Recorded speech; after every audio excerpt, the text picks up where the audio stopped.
Nestled atop a hill east of Bush Lake, there once was a home surrounded by some of Bloomington's best natural beauty.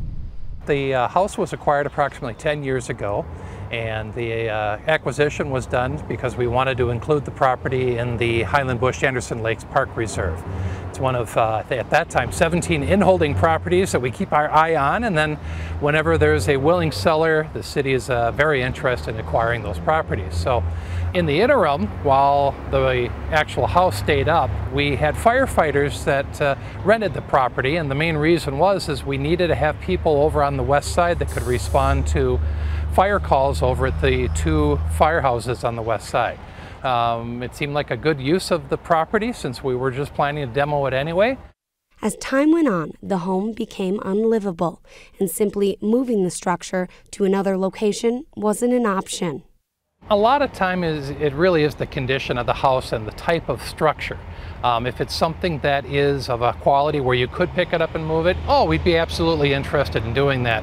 You find this house is one of those ones that's built into a hillside. It's really not designed for picking up and moving onto a flat slab. Also, the condition of the house was such that moving it was really not practical. So best thing was to leave it in place, strip all the valuable material out of it, use it for training, and then get to the point where you demo it.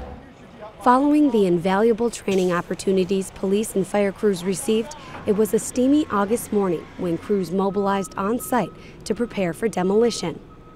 But before the excavator was unleashed on the structure, erosion control measures were taken, and a water tank was brought on site to dispel dust from insulation during the project. It quickly became clear that demolition is a well-thought-out form of art.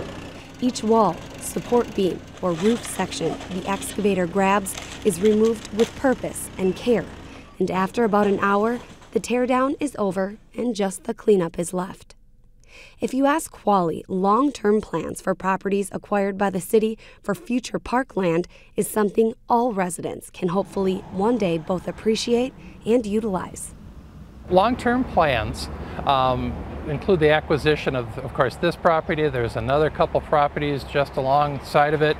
They're privately held, and the owner knows that if they're ever interested in selling, we'd love to buy it, but they, of course, have the right to utilize their property the way they want. Eventually, we would love to see that all included in the park reserve. It would be an ideal location for a picnic shelter overlooking the lake. There's enough room to put in adequate parking, and so that's kind of the long-term plan. But it may not happen for many years until such time the owner has an interest in selling. Until then, there is plenty of natural beauty throughout the city of Bloomington for residents to enjoy.